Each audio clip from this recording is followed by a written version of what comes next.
Hello everyone, welcome to Technologies Discussion channel. Today, I'd like to continue the discussion on satellite communication. For this video, I'm going to emphasize the key difference between these three types of satellite. First will be geosynchronous orbit, which is known as GEO. Two will be medium Earth orbit, which is denoted as MEO. And last but not least, LEO, which is also known as low Earth orbit. For this video, I'm going to emphasize their key characteristics. I'm also going to discuss their advantages and also their disadvantages. So this will be the objective of this video. This will be the part 2 series discussion on satellite communication. So if you're keen to know more about satellite communication, please take a look on the playlist under the description. Over there, you will be able to find a series of discussion on satellite communication very soon. Give me some time. I will definitely do more video on satellite communication. This is my email. If you have any question regards on today's discussion, please drop me an email. Before I continue, I'd like to urge you guys to support this channel by pressing the like and also the subscribe button.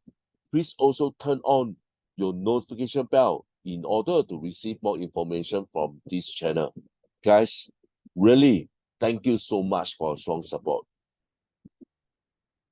This is what I have shown to you on the part 1 series discussion on satellite communication. So these are the three types of satellites. Okay, number 1 will be the GEO, okay, which is also known as geosynchronous orbit. Okay, so basically GEO is the furthest away from the Earth. Okay, you can see that GEO basically populate at the red lines. Okay, next will be the medium Earth orbit, which is known as MEO. Okay, so you can see that they are actually so-called denote as a dark blue line. So they are actually closer to the Earth as compared to the GEO. And last but not least, LEO, real, basically denote by yellow color line. They are actually the closest to the Earth. So from here, you can see that LEO is closest to the Earth, followed by MEO, MEO, and last but not least, GEO is the furthest away from the Earth. Okay, so let's get started by discuss on the geosynchronous orbit. Okay, the geosynchronous orbit satellite, okay, they take 24 hours to orbit around the Earth, and it's synchronous with the Earth rotation period. Okay, because the Earth also takes 24 hours to rotate around itself. Okay, let's take a look on this diagram to understand better. Okay, so this is the Earth. Okay, as I mentioned earlier on, the Earth takes about 24 hours to rotate around itself. So basically, it takes 24 hours to go back to the same exact point again. Okay, as for the GEO satellite, okay, you can see that they are actually also rotating around the Earth. Okay, it takes about 24 hours for them to orbit around the Earth. So basically, this is what you want to illustrate in these sentences. Okay, so GEO satellite, basically, they are approximately 36,000 kilometers above the Earth. Okay, they are the furthest away from the Earth. Okay, the distance is about 36,000 kilometers. A geostation satellite is a geosynchronous satellite that is orbit at a distance of 36,000 kilometers above the equator. Okay, geo, okay, basically is so-called is stationary. Okay, because the satellite is the furthest away from the Earth, the satellite somehow appeared to be stationed when they actually view from the Earth. Okay, because they are so far away from the Earth, so and also by properly control the time to orbit around the Earth, and also the Earth properly also take 24 hours to rotate around itself, and because of this, somehow when you actually look at the satellite in the Earth, is actually stationary. I think on the next slide, I will discuss a little bit more. Okay, so communication satellite are often given the geostationary or close to geostationary orbit so that the satellite antenna that communicate with them do not have to move, but can be point permanently at the fixed location in the sky where the satellites appears. Okay, for example, this is a satellite dish. Okay, so you can see from here, the satellite dish do not need to move at all. Okay, somehow they are actually all aligned. As you can see from this diagram here, okay, for example, the brown color dot is where this satellite dish is here on the Earth here. Okay, the green color dot is our GEO satellite. Okay, so basically because of the requirement, okay, where they actually orbit around the Earth for 24 hours, which is the geosatellite. And basically the Earth also will be rotating itself 24 hours. So which means that every round they will come back to the same position after 24 hours. So somehow because of this, okay, you can see from here, okay, the satellite on the Earth and the geosatellite, they are always aligned. Can you see over here? They are always aligned. And because they are always aligned, okay, we do not need to change any pointing towards the antenna. This is what you mean here. Okay, so because of this communication satellite, okay, we actually prefer to use geostation, okay, because we do not need to adjust our antenna from time to time. They can be somehow be fixed and point permanently at a certain location. Okay, so basically this is what you mean over here. Okay, one of the good example will be ST-2. Okay, they basically provide video and data communication. Okay, however, geosatellite, they are actually not suitable for real-time voice communication, okay, because of the long propagation delay. Okay, because somehow Geo is the furthest away from the Earth, you can imagine the delay that we have when we actually establish a communication. So therefore, it's actually not desired at all for a real-time voice communication, okay, which we are going to further take a look on the next slides. Let's come to the advantages and also the disadvantage of the Geo satellites. Okay, advantage is basically because it's further away from the Earth, okay, and they have the largest footprint, and therefore we just need to have 3 satellites to cover the whole global coverage. So we just need to have 3 geosatellites to cover the whole Earth. Okay, the footprint on the Earth are fixed and very large. Okay, so the footprint actually determined by the distance from the Earth. Okay, the further you are, okay, the bigger footprint that you actually can cover. Okay, so basically Geo being the furthest away, they can cover a huge footprint, and basically because as I told you earlier on, they are all or less fixed. Okay, because the Geo and also the Earth location, they are somehow are all fixed. Okay, as I have explained on the previous slides. Okay, there's no tracking system required, okay, because they are actually somehow aligned.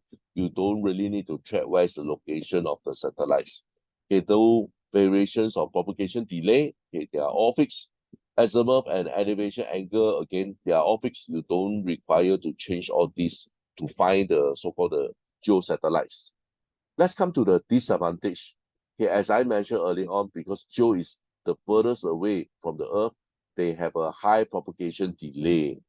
Okay, so because they are further away, so let's do some calculation. Okay, for example, for the signal to travel up to the satellite and then come back to the Earth station again, okay, the distance that they can actually cover, okay, will be 2 times the distance from the Geo satellite all the way to the Earth. So this work up to be 72,000 kilometers. Okay, let's assume that the speed of the signal will be at 3 times 10 to the power 8 meters per second, which is the speed of the light. So the signal will require at least 240 milliseconds. Okay, so basically this is the propagation delay. Okay, you need to have at least 240 milliseconds. Okay, so therefore it's not that desire to have a real-time voice communication, okay, because of the long distance. Okay, they also has the low minimum elevation angle at high latitudes. Okay, because of this, okay, those that are near to the North and South Pole, they are not able to cover by this geosatellite. Okay, so basically this is what I mean. The polar region cannot be covered by geosatellite. Okay, so this is what we have for this geosatellite. Let's move to medium Earth orbit. Okay, medium Earth orbit, okay, is closer to the Earth, which is around 20,000 kilometers. Okay, one of the key use for this medium Earth orbit will be the navigation system. In fact, nowadays, we fall a lot of help on GPS to guide us when we actually drive a car. Okay, so basically this is the key use for medium Earth orbit. It's mainly for navigation system and is to support this GPS. Okay, so basically there are actually 24 satellites in 6 orbit. Okay, over here you can see that this all red line is actually called orbit, and there are actually 6 of them. And basically 24, okay, in 6 orbit. So in 1 orbit, we have 4 satellites, which means that, for example, this one line over here, okay, I can't draw the whole line, but I guess you can imagine there are actually 4 satellites. Okay, so this MEO, they actually takes 12 hours to orbit around the Earth. Okay, so these are all the various GPS from different part of the world, okay, from Russia, from Europe, and also from the Chinese.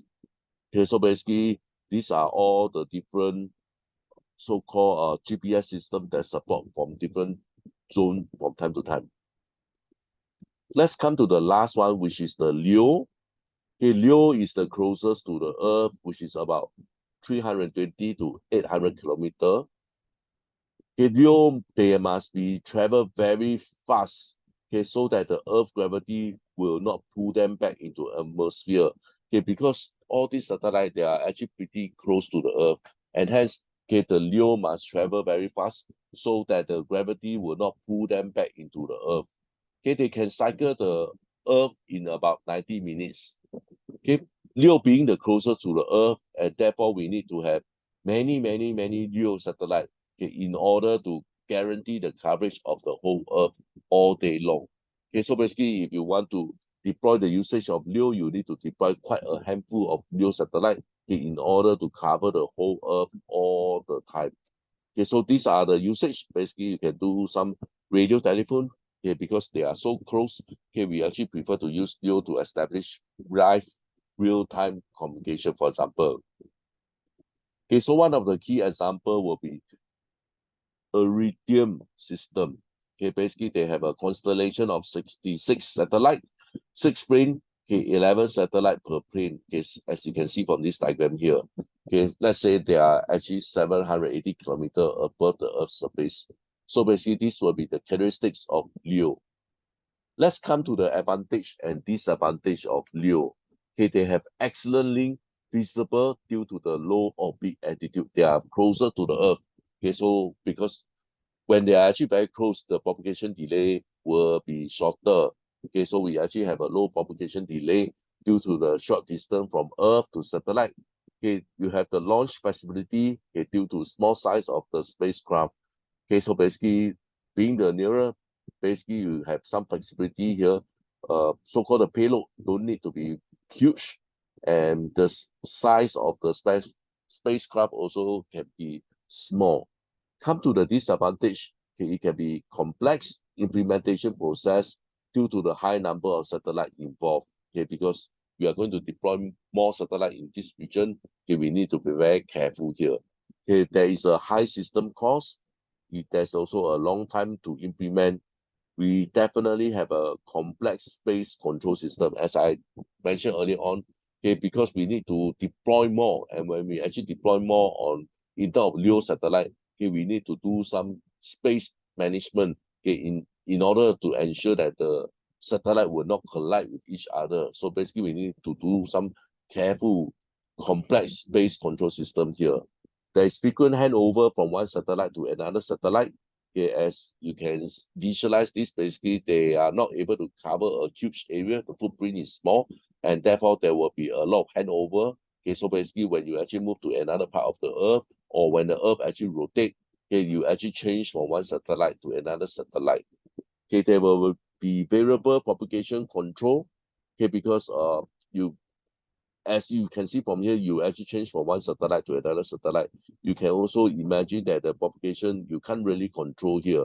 Okay, so another possibility is also the propagation condition, basically due to the varies of elevation angle, because you need to locate the satellite, and basically all these require a lot of changes.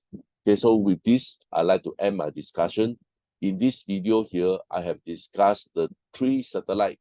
Okay, we have the GEO, we have the MEO, and we have the LEO. I have discussed their characteristics and also their advantages and disadvantages.